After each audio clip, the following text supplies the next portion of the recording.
Dr. Francisco López Segrera, profesor universitario e investigador desde 1962.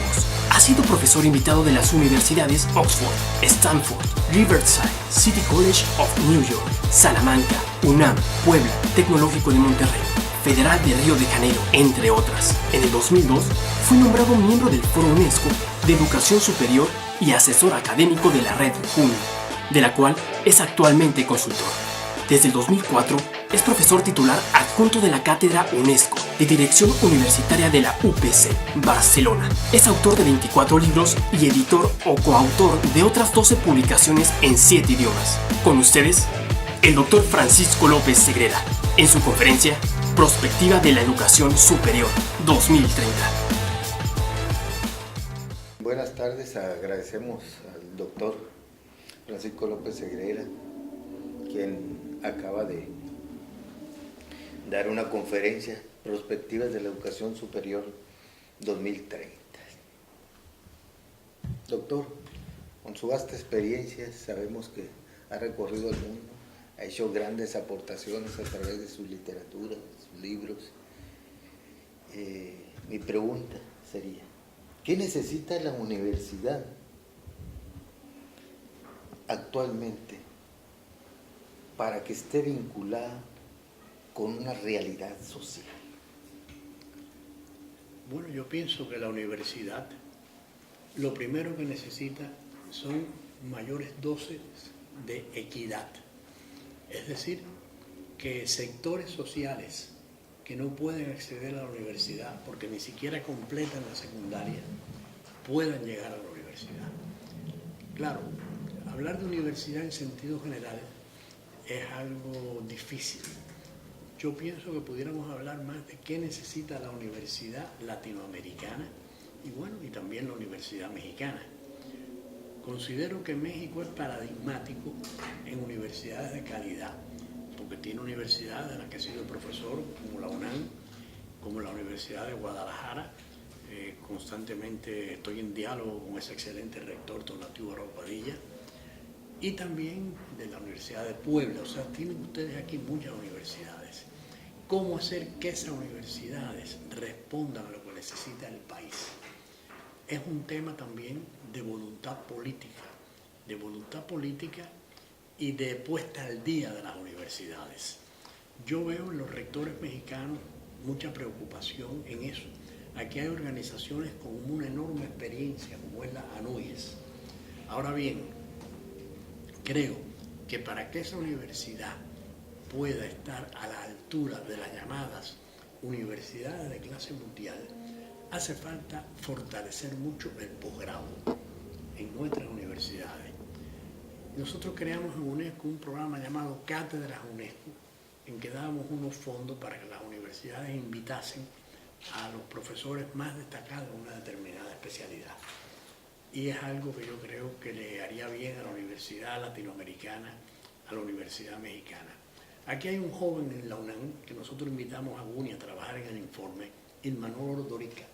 Imanol Ordorica ha desarrollado la tesis de que nosotros lo que tenemos es que fortalecer nuestras universidades de investigación, nuestras universidades públicas o privadas de investigación, y no querer imitar a las llamadas World Class Universities, porque nuestras universidades están concebidas para resolver los problemas del entorno. Si México tiene petróleo, bueno, graduar buenos ingenieros en petróleo. Si México tiene que desarrollar determinadas áreas en la agricultura importantes, como en esta misma zona que estamos en Mazatlán. ¿Mazatlán de qué vive? Turismo y agricultura.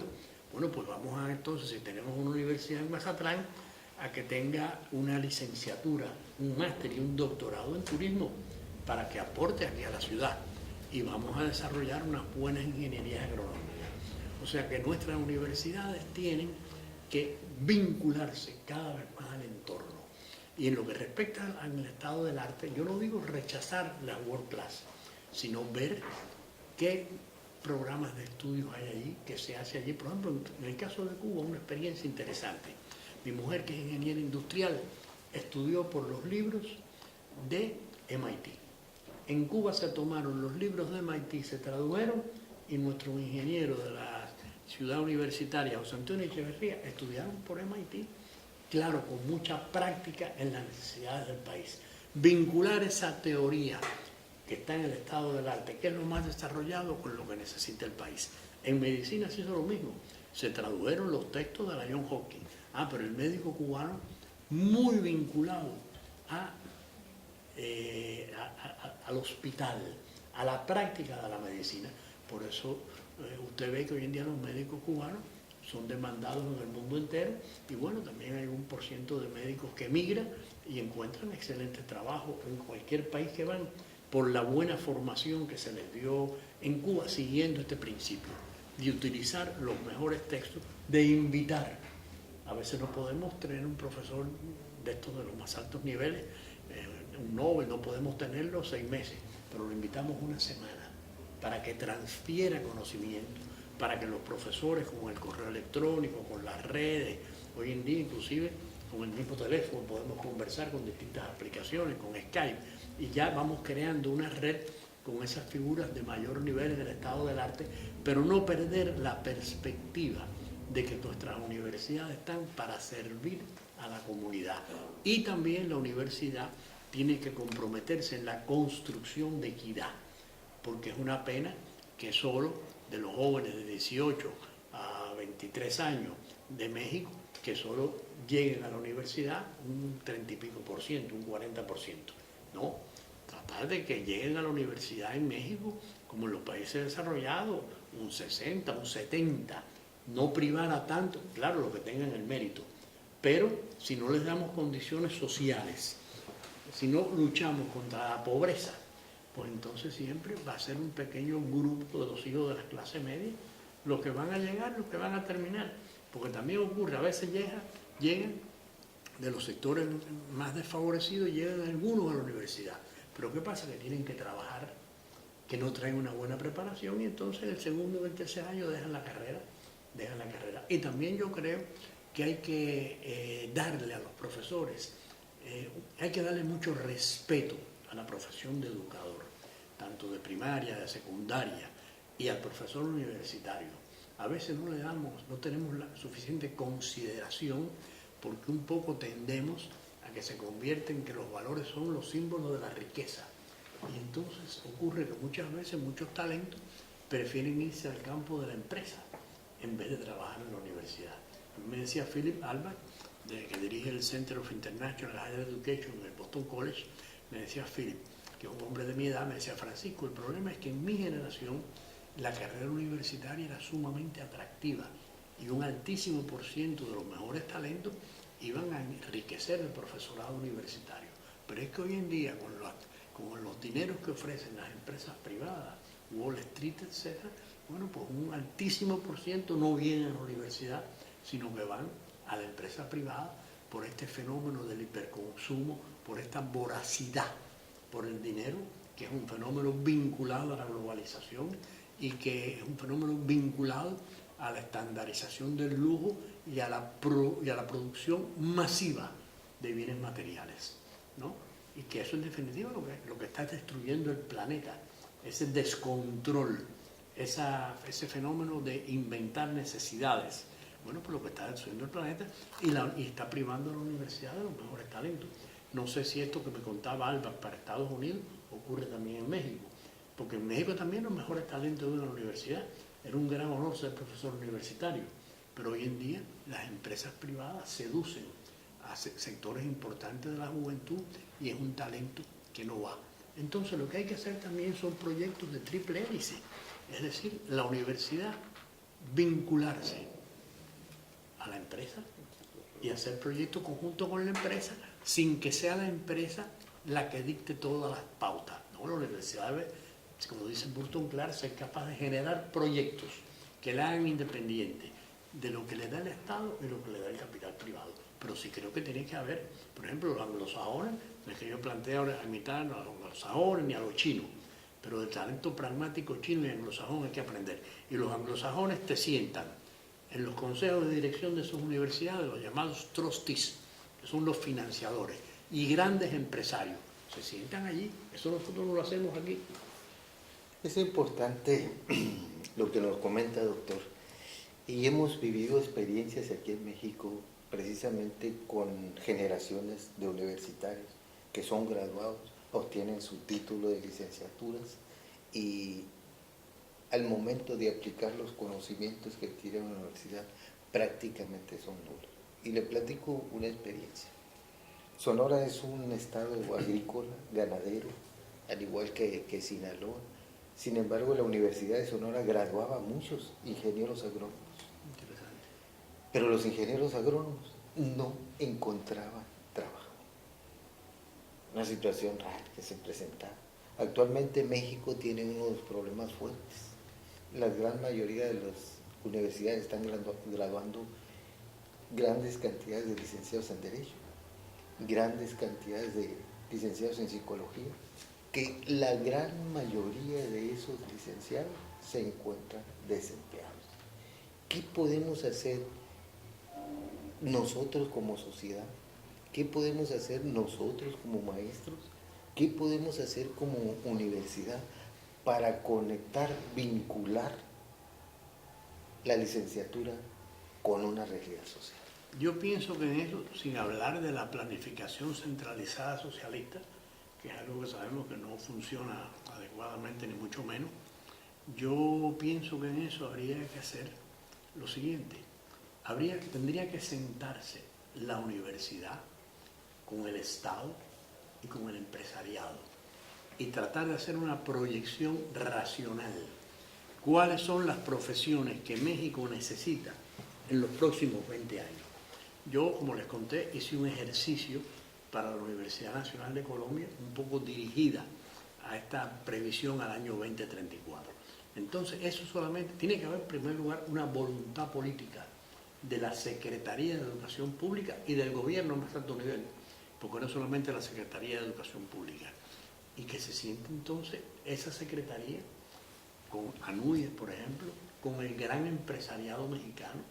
Aquí, por ejemplo, ustedes tienen un hombre que es uno de los más ricos del mundo, Carlos Slim, pedirle ayuda a estos señores, pedirle una ayuda a estos grandes empresarios y tratar, eso no es muy difícil, se puede hacer una proyección bastante exacta de qué profesiones van a necesitar, como lo hacen los alemanes, de qué profesiones va a necesitar México en los próximos 20 años. Y entonces en las universidades, tal vez en las privadas eso no sea muy fácil hacerlo, porque las privadas tienen otro objetivo, pero por lo menos en la universidad pública y también concientizar a la privada de cuáles son las profesiones que van a tener. Bien, doctor. Ahorita uno de los aspectos muy relevantes a nivel internacional es la universidad virtual. En perspectiva, usted, ¿cuántos años le da a la universidad física, vamos a decir, con infraestructura, con maestros físicos, con investigadores, para que siga viviendo y la educación realmente se convierta en una cibereducación? Esa es una pregunta bastante difícil. Ya Drucker dijo que en los principios de los 90 que la universidad como tal desaparecería, pero bueno, eso no ha ocurrido. Yo pienso en realidad que aunque todas estas tecnologías nos amenazan a nosotros, los profesores, y amenazan a la universidad, porque yo muchas veces me pregunto, bueno, ¿hasta cuándo yo voy a seguir siendo útil? Yo hago una encuesta, no en conferencias magistrales como esta, pero en mis cursos yo hago una encuesta para que los alumnos me evalúen. Y bueno, hasta ahora afortunadamente recibo bastante buena evaluación. Siempre hay, bueno, me hacen alguna crítica, alguna sugerencia, pero el día que ya yo vea que me evalúan mal los alumnos, ellos no ponen, yo le digo, no pongan el nombre, bueno, ya veré. Yo pienso que lo que va a haber modificaciones sustanciales por la manera en que la virtualización afecta el conocimiento. Pero, y sin duda, la educación presencial es bastante cara. La educación virtual no siempre es tan barata, porque también tiene sus complejidades, pero bueno, si tú eliminas el tema de edificios, etc., es verdad que es un costo enorme. Yo pienso que por muchos años todavía van a coexistir ambas formas. Van a coexistir ambas formas Tal vez los profesores universitarios, yo de hecho lo veo, por ejemplo, yo en los doctorados que hice, mis profesores eran de pizarrón y tiza. De pizarrón y tiza, no había estas tecnologías. Sin embargo, yo he visto después, y yo imitaba como profesor, yo imitaba a esos grandes profesores que yo tuve en los doctorados, etc. Pero entonces yo por esas encuestas me di cuenta que los alumnos te pedían más participación. Entonces yo hoy en día he cambiado radicalmente mi manera de dar clase.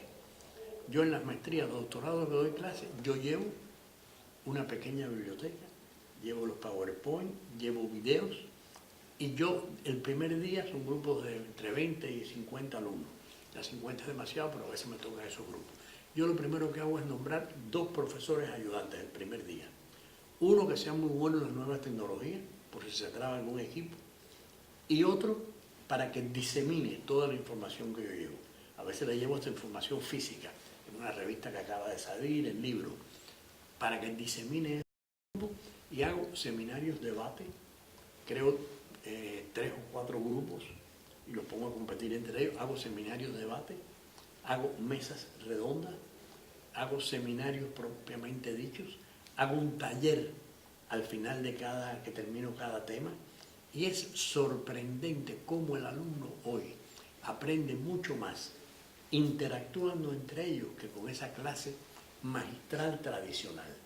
Y yo he ido cada vez más a esta forma interactiva, que es y esos cursos tienen, la mayoría de ellos, después tienen que mandarme un trabajo, o sea, tiene un componente virtual de blended learning. Es presencial, pero tiene el componente virtual.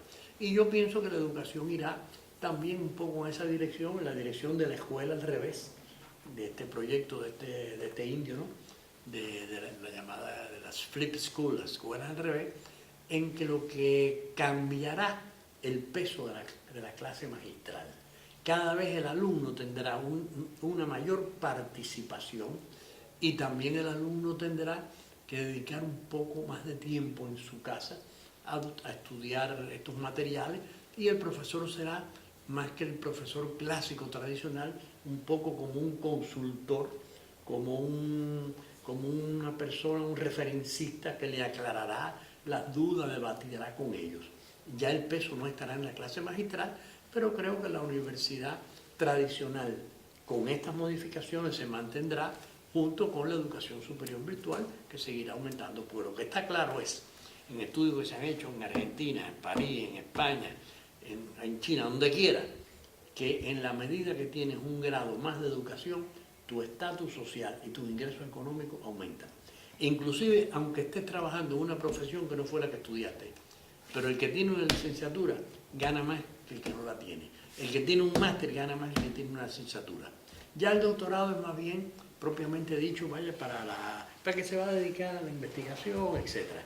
Pero lo que está claro es que el que tiene un título universitario, eso le da una posición social y unos ingresos mucho mayores. Por eso hay esa masificación, por eso hay ese afán de estudiar en la universidad. Pues le agradecemos, doctor, nuestra entrevista, muy amena. Podríamos seguir platicando, pero bueno. Muchas gracias, Bernardo. Para mí es un honor estar aquí en el sistema de educación Valladolid, que es un sistema sin duda de excelencia. Y bueno, le agradezco mucho a usted por esta participación en esta entrevista conjunta. Muchísimas gracias, nuevamente.